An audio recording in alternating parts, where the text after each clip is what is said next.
ಗುರುಭ್ಯೋ ನಮಃ ಹರಿ ಓಂ. ನನ್ನೆಲ್ಲ ಆತ್ಮೀಯರಿಗೆ ಭಕ್ತಿಪೂರ್ವಕ ನಮಸ್ಕಾರಗಳು. ಎಲ್ಲರೂ ಕ್ಷೇಮವಾಗಿದ್ದೀರಾ ಅಂತೇಳಿ ಭಾವಿಸುತ್ತೇನೆ. ಈ ಸಂಚಿಕೆಯಲ್ಲಿ ನಾನು ನಿಮಗೆ ಕೊನೆಯ ರಾಶಿಯಾದಂತಹ ಮೀನರಾಶಿಯವರ ಜೂನ್ ತಿಂಗಳ ಮಾಸ ಭವಿಷ್ಯವನ್ನು ತಿಳಿಸ್ಕೊಡ್ತೇನೆ. ತುಂಬ ಜನ ಕ್ಯೂರಿಯಸ್ ಕಾಣ್ತಾ ಇದ್ದೀರಾ, ಮೀನರಾಶಿಯವರ ಭವಿಷ್ಯ ಯಾವ ರೀತಿ ಇರುತ್ತೆ ಅಂತ. ಎಲ್ಲರಿಗೂ ಕೂಡ 2.5 ವರ್ಷಗಳಿಂದ ಸಾಕಾಗ್ಬಿಟ್ಟಿದೆ ಮೀನರಾಶಿಯವರಿಗೆ.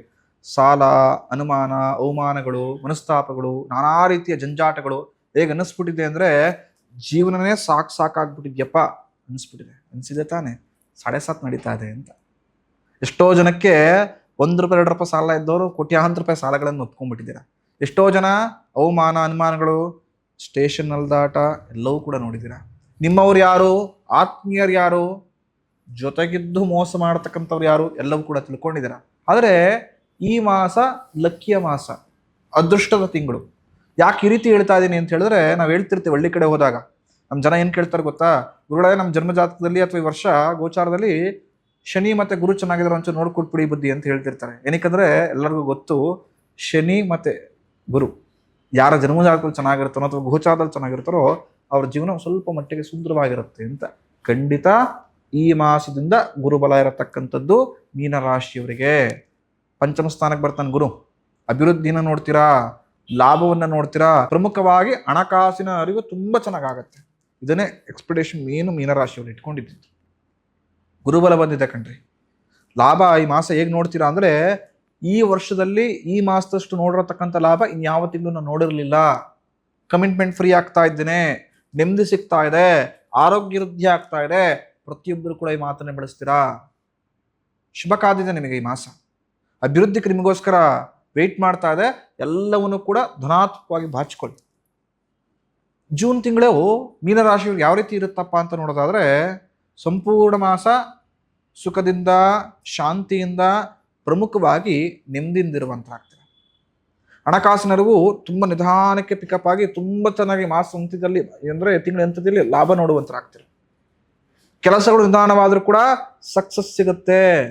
ಆ ಸಕ್ಸಸ್ ಯಾವ ರೀತಿ ಸಿಗುತ್ತಪ್ಪ ಅಂತ ಹೇಳಿದ್ರೆ, ಮುಂದಿನ 5-6 ತಿಂಗಳು ಪರವಾಗಿಲ್ಲಪ್ಪ, ಚೆನ್ನಾಗಿ ಕಂಪ್ನಿ ನಡ್ಕೊಂಡು ಹೊರಟೋಗ್ಬಿಡುತ್ತೆ, ಚೆನ್ನಾಗಿ ಪ್ರಾಜೆಕ್ಟ್ ನಡ್ಕೊಂಡು ಹೊರಟೋಗ್ಬಿಡುತ್ತೆ, ಯಾವುದ್ರ ಬಗ್ಗೆ ತಲೆ ಕೆಡಿಸ್ಕೊಳ್ಳೋ ಅವಶ್ಯಕತೆ ಇಲ್ಲ. ಈ ಥರ ಮೈಂಡ್ಸೆಟ್ ವೃದ್ಧಿ ಆಗ್ತಾ ಹೋಗುತ್ತೆ. ಅಭಿವೃದ್ಧಿ ತುಂಬ ಚೆನ್ನಾಗಿ ಕಾಣುವಂತರಾಗ್ತೀರಾ ಜೀವನದಲ್ಲಿ. ಹಿಂದೆ ನಿಂತೋಗಿದ್ದ ಎಲ್ಲ ಕೆಲಸ ಕಾರ್ಯಗಳು ಮತ್ತೆ ಆಕ್ಟಿವೇಟ್ ಆಗಕ್ಕೆ ಶುರುವಾಗುತ್ತೆ. ಹಣಕಾಸಿನ ಸಮಸ್ಯೆಗಳು ದೂರವಾಗುತ್ತೆ. ಹಾಗೆಯೇ ಕೋರ್ಟ್ ಕಚೇರಿಯ ವ್ಯಾಜ್ಯಗಳಲ್ಲಿ ಯಾವ್ದಾರು ಸಿಗಾಕೊಂಡ್ಬಿಟ್ಟಿದ್ರೆ ಈ ಮಾಸ ಜಯತ್ವ ಕಟ್ಟಿಟ್ಟ ಬುತ್ತಿ. ನಿರುದ್ಯೋಗಿಗಳಿಗೆ ಉತ್ತಮ ಉದ್ಯೋಗ ಅವಕಾಶ ಲಭಿಸತಕ್ಕಂಥದ್ದು. ಆರೋಗ್ಯದ ಸಮಸ್ಯೆಯನ್ನು ಎದುರಿಸ್ತಾ ಇದ್ರೆ ಆರೋಗ್ಯದಲ್ಲಿ ವೃದ್ಧಿ ಆಗುತ್ತೆ. ಯಾರು ಪ್ರಮುಖ ಮೀನರಾಶಿಯವರು ತುಂಬ ಮದುವೆ ವಿಚಾರಕ್ಕೆ ಒದ್ದಾಡ್ತಾ ಇದ್ದೀರಾ, ಮದುವೆ ಸೆಟ್ ಆಗ್ತಾ ಇಲ್ಲ, ಎಷ್ಟೇ ಪ್ರಯತ್ನ ಪಟ್ಟರು ಕೂಡ ಮದುವೆ ಕೂಡಿ ಬರ್ತಾ ಇಲ್ಲ, ನಮಗೆ ಇಷ್ಟ ಆದರೆ ಆ ಕಡೆಯಿಂದ ಪ್ರೊಫೈಲ್ ಇಷ್ಟ ಆಗ್ತಾ ಇಲ್ಲ, ಅಥವಾ ಆ ಕಡೆಯಿಂದ ಇಷ್ಟ ಆದರೆ ನಮಗೆ ಏನೋ ಒಂಥರ ಮ್ಯಾಚಿಂಗ್ ವೈಬ್ಸ್ ವರ್ಕೌಟ್ ಆಗ್ತಾ ಇಲ್ಲ, ಅಥವಾ ಎಷ್ಟೇ ಪ್ರಯತ್ನ ಕೊಟ್ಟರು ಕೂಡ ಮದುವೆ ವಿಚಾರದಲ್ಲಿ ಶುಭ ಸುದ್ದಿ ಸಿಗ್ತಾ ಇಲ್ಲ ಅಂತ ಮನಸ್ಸು ಅಂದ್ಕೊಂಡಿದಿರಲ್ಲ, ಈ ಮಾಸ ಹುಡುಗ ಹುಡುಗಿ ಹುಡುಕಕ್ಕೆ ಶುರು ಮಾಡಿ. ಖಂಡಿತವಾಗಿಯೂ ಒಳ್ಳೆ ಪ್ರೊಫೈಲ್ಗಳು ಬರ್ತಾ ಶುರುವಾಗುತ್ತೆ. ಹಾಗೂ ಬರತಕ್ಕಂಥ ಆ ಜಾತಕಗಳು ಮನಸ್ಸಿಗೆ ತೃಪ್ತಿಯಾಗಿ, ಇಲ್ಲಪ್ಪ ಇಷ್ಟು ವರ್ಷ ತಿಂಗಳು ಕಾದಿದ್ದಕ್ಕೂ ಪ್ರಯೋಜನವಾಯಿತು, ಮದುವೆ ವಿಚಾರದಲ್ಲಿ ನನಗೆ ಲಾಭವಾಗುತ್ತೆ, ಅಭಿವೃದ್ಧಿ ಉಂಟಾಗತ್ತೆ ಅಂತ ಮನಸ್ಸಿಗೆ ಅನಿಸುತ್ತೆ. ಯಾವಾಗಲೂ ಮನಸ್ಸು ತೃಪ್ತಿ ಆಗಬೇಕು. ಯಾವ ವ್ಯಕ್ತಿಗೆ ಮನಸ್ಸು ತೃಪ್ತಿ ಇರೋದಿಲ್ವೋ ಆತ ಕೋಟ್ಯಾಧಿಪತಿ ಆಗಿದ್ರು ಕೂಡ ಭಿಕ್ಷುಕ, ತಿಳಿದಿಟ್ಕೊಳ್ಳಿ.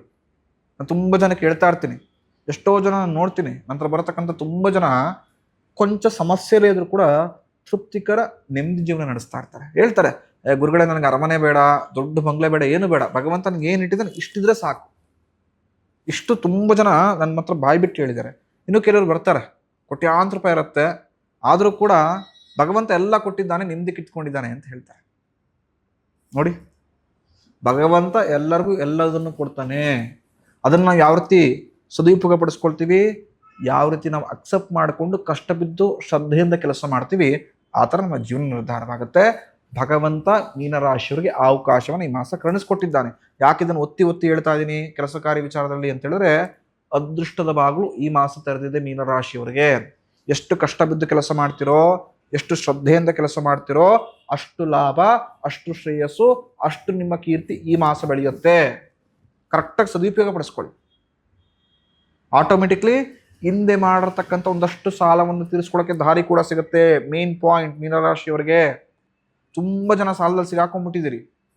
ಒಂದು ಸಾಲ ತೀರ್ಸೋಕೆ ಮತ್ತೊಂದು ಸಾಲ ಸೇರ್ಸೋಕೆ ಮತ್ತೊಂದು ಸಾಲ, ಈ ತರ ಬೆಳಿತಾನೆ ಹೋಗ್ತಿದೆ ಹೊರತು ಕಟ್ ಡೌನ್ ಕಮ್ಮಿ ಆಗ್ತಾ ಬರ್ತಾ ಇಲ್ಲ. ಹಾಗೆ ಈ ಮಾಸ ದೂರದ ಪ್ರಯಾಣಗಳನ್ನು ಮಾಡೋ ಮುಖಾಂತರ ಮನಸ್ಸಿಗೆ ಶಾಂತಿ ಹಾಗೂ ನೆಮ್ಮದಿಯನ್ನು ಪಡ್ಕೊಳ್ತೀರಾ. ತಿಳಿದಿರಲಿ, ಅತಿಯಾದ ಚಿಂತೆ ಈ ಮಾಸ ಪಡೆದುಕೊಂಡಿದ್ದನ್ನು ಕೂಡ ಎಂಜಾಯ್ ಮಾಡೋಕೆ ಬಿಡೋದಿಲ್ಲ. ಮೀನರಾಶಿಯಲ್ಲಿ ಕಾಡಿಸ್ತಿರೋದು ಇದೇನೆ, ಅತಿಯಾದ ಚಿಂತೆ ಬೇಡ. ಎಷ್ಟು ಭಗವಂತ ಕೊಟ್ಟಿದ್ದಾನೋ ಅಷ್ಟಿಗೆ ತೃಪ್ತರಾಗಿ. ನಿಮ್ಮ ಸ್ವಲ್ಪ ಸ್ವಭಾವ ಯಾವ ರೀತಿ ಇರುತ್ತೆ ಅಂತ ಹೇಳಿದ್ರೆ, ನಿಮ್ಮ ಶಕ್ತಿ 5 ರೂಪಾಯಿ ಇರುತ್ತೆ, ಭಗವಂತ 10 ರೂಪಾಯಿ ಅಷ್ಟು ಕೊಟ್ಟಿರ್ತಾನೆ, ಆದರೂ ಕೂಡ 20 ರೂಪಾಯಿ ಅಷ್ಟು ಎಕ್ಸ್ಪೆಕ್ಟೇಷನ್ಸ್ ಇಟ್ಕೊಂಡಿರ್ತೀವಿ. ಅದು ತಪ್ಪು. ಭಗವಂತ ಏನು ಕೊಟ್ಟಿದ್ದಾನೆ ಫಸ್ಟ್ ಅದನ್ನು ಎಂಜಾಯ್ ಮಾಡಿ, ಏನು ಕೊಟ್ಟಿದ್ದಾನೆ ಅದು ತೃಪ್ತಿ ಪಡಿ, ತದನಂತರ ನೆಕ್ಸ್ಟ್ ಇನ್ನು ಎಕ್ಸ್ಟ್ರಾ ಬೇಕು ಅಂತ ಅಪ್ಲಿಕೇಶನ್ ಹಾಕಿ ಭಗವಂತ ಈಡೇರಿಸ್ಕೊಡ್ತಾನೆ. ಕೊಟ್ಟಿರೋದಕ್ಕೆ ತೃಪ್ತಿ ಇಲ್ಲದೆ ಮತ್ತೆ ಬೇಕು ಅಂದರೆ ಕೊಟ್ಟರೂ ಕೂಡ ಅನಿಸ್ಬೇಕಲ್ಲ, ಕೊಟ್ಟಿರೋದಕ್ಕೆ ತೃಪ್ತಿ ಇಲ್ಲ ಮತ್ತೆ ಇನ್ನೆಷ್ಟು ಕೊಡಲಿ ಅಂತೇಳಿ ಆ ಭಾವನೆ ಬರೆಸ್ಕೊಳ್ಬೇಡಿ. ಫಸ್ಟ್ ಎಷ್ಟು ಕೊಟ್ಟಿದ್ದಾನೆ ಭಗವಂತ ಅಷ್ಟಕ್ಕೆ ತೃಪ್ತರಾಗುವಂತರಾಗಿ, ಚಿಂತೆ ಕಮ್ಮಿಯನ್ನು ಮಾಡಿ. ದಂಪತಿಗಳಲ್ಲಿ ಈ ಮಾಸ ಸ್ವಲ್ಪ ಮಟ್ಟಿಗೆ ಕಿರಿಕಿರಿ ಆಗುತ್ತೆ, ಅಂಡರ್ಸ್ಟ್ಯಾಂಡಿಂಗ್ ಲೆವೆಲ್ ಒಂಚೂರು ಹಿಂದೆ ಮುಂದೆ ಆಗುತ್ತೆ. ನೀವೇನೋ ಹೇಳ್ತಿರೋದಕ್ಕೆ ಅವರು ತದ್ವಿರುದ್ಧವಾಗಿ ಹೇಳ್ತಾರೆ, ಅವರೇನೋ ಹೇಳ್ತಿರೋದಕ್ಕೆ ನೀವು ಸರಿ ಇಲ್ಲ ಅಂತ ಹೇಳ್ತೀರಿ. ವಾಗ್ವಾದಗಳು ಜಾಸ್ತಿ ಆಗತಕ್ಕಂಥದ್ದಾಗುತ್ತೆ, ಸ್ವಲ್ಪ ಜಾಗೃತವಾಗಿರಿ. ಪ್ರೇಮಿಗಳಿಗೆ ಈ ಮಾಸ ಅಶುಭ ವಾರ್ತೆಯನ್ನು ಕೇಳಬೇಕಾಗ್ಬೋದು. ನಿಮ್ಮ ಸಂಬಂಧಗಳಲ್ಲಿ ಬಿರುಕುಂಟಾಗತಕ್ಕಂಥ ಜಾಸ್ತಿ ಇರುತ್ತೆ. ಸ್ವಲ್ಪ ಇಬ್ಬರಲ್ಲಿ ಯಾರೋ ಒಬ್ಬರ ತಾಳ್ಮೆ ಎಂದಿರಿ, ದುಡುಕಿ ಮಾತನಾಡಿ ಸಂಬಂಧಗಳನ್ನು ಹಾಳು ಮಾಡ್ಕೊಳ್ಬೇಡಿ. ಮೀನರಾಶಿಯವರು ಈ ವಿಚಾರದಲ್ಲಂತೂ ಜಾಗ್ರತೆ ಆಗಿರತಕ್ಕಂಥದ್ದು.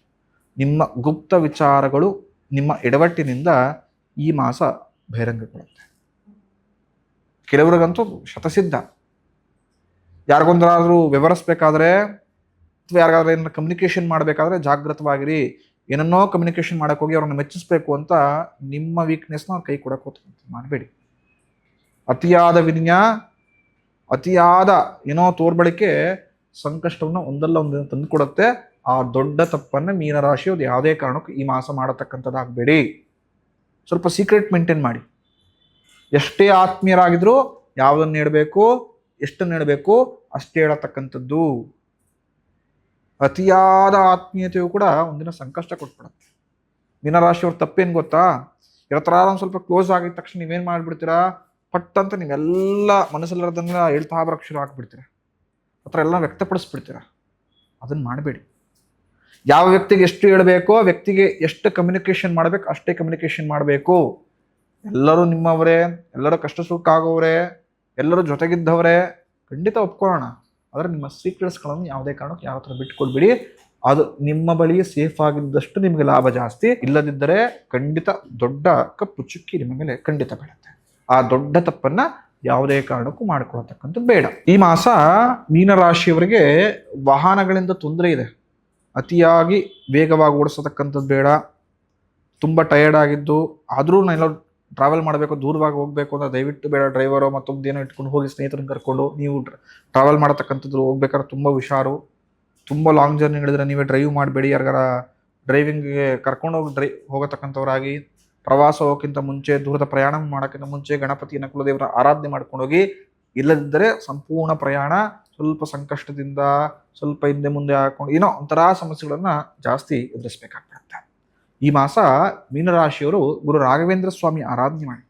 ಆ ಗುರುರಾಯರು ನಿಮ್ಮೆಲ್ಲ ಸಂಕಷ್ಟಗಳನ್ನು ದೂರ ಮಾಡ್ತಾರೆ, ಮನಸ್ಸಿನ ಎಲ್ಲ ಇಷ್ಟೇಶ್ವರಗಳನ್ನು ಈಡೇರಿಸ್ಕೊಳ್ತಾರೆ. ಯಾರಿಗಾದರೂ ನಮ್ಮ ಜನ್ಮಜಾತಕವನ್ನು ಪರಿಶೀಲನೆ ಮಾಡಿಸ್ಕೊಳ್ಬೇಕು, ಇನ್ನು ಮದುವೆ ಸೆಟ್ ಆಗ್ತಾ ಇಲ್ಲ, ಎಷ್ಟೇ ಪ್ರಯತ್ನ ಪಟ್ಟರು ಕೂಡ ಆರ್ಥಿಕವಾಗಿ ಅಭಿವೃದ್ಧಿ ಹೊಂದಕ್ಕಾಗ್ತಾ ಇಲ್ಲ, ಯಂತ್ರ ಮತ್ತು ಪ್ರಯೋಗಗಳಾಗ್ಬಿಟ್ಟಿದೆಯೋ, ಈ ಥರ ನಾನಾ ಕನ್ಫ್ಯೂಸ್ಗಳು, ಅಥವಾ ಜಾತಕವನ್ನು ವಿಮರ್ಶೆ ಮಾಡಿಸ್ಕೊಳ್ಬೇಕು, ವ್ಯಾಪಾರ ವ್ಯವಹಾರದಲ್ಲಿ ಅಭಿವೃದ್ಧಿ ಆಗ್ತಾ ಇಲ್ಲ ಅಂತ ತುಂಬ ಮನಸ್ಸು ಹೋಗ್ತಿದ್ರೆ ನಮ್ಮನ್ನು ನೇರವಾಗಿ ಭೇಟಿ ಮಾಡಿ ಜ್ಯೋತಿಷ್ಯದ ಮುಖಾಂತರ ಸೂಕ್ತ ಪರಿಹಾರವನ್ನು ನಾನು ತಿಳಿಸ್ಕೊಡ್ತೇನೆ. ಭವಿಷ್ಯ ದರ್ಶನ ಯೂಟ್ಯೂಬ್ ಚಾನಲ್ನ ಸಬ್ಸ್ಕ್ರೈಬ್ ಮಾಡ್ಕೊಳ್ಳಿ. ನಮ್ಮ ಇನ್ಸ್ಟಾಗ್ರಾಮ್, ಫೇಸ್ಬುಕ್ ಪೇಜ್ಗಳನ್ನು ಫಾಲೋ ಮಾಡಿ. ನಿಮ್ಮ ತಲೆಯಲ್ಲಿರತಕ್ಕಂಥ ನಾನಾ ಸಮಸ್ಯೆಗಳಿಗೆ ಹಾಗೂ ಪ್ರಶ್ನೆಗಳಿಗೆ ಪ್ರತಿನಿತ್ಯವೂ ಕೂಡ ನಾನೇ ಉತ್ತರ ಕೊಡ್ತಾ ಬರ್ತೀನಿ. ಭಗವಂತ ನಿಮ್ಮ ಮನಸ್ಸಿನ ಎಲ್ಲ ಇಷ್ಟಗಳನ್ನು ಈಡೇರಿಸ್ಕೊಡ್ಲಿ ಅಂತ ನಾನು ಆಶಿಸ್ತೇನೆ. ಮುಂದಿನ ಸಂಚಿಕೆಯಲ್ಲಿ ಮುಂದಿನ ವಿಷಯದೊಂದಿಗೆ ಸಿಗೋಣ. ಶಿವಮಸ್ತು.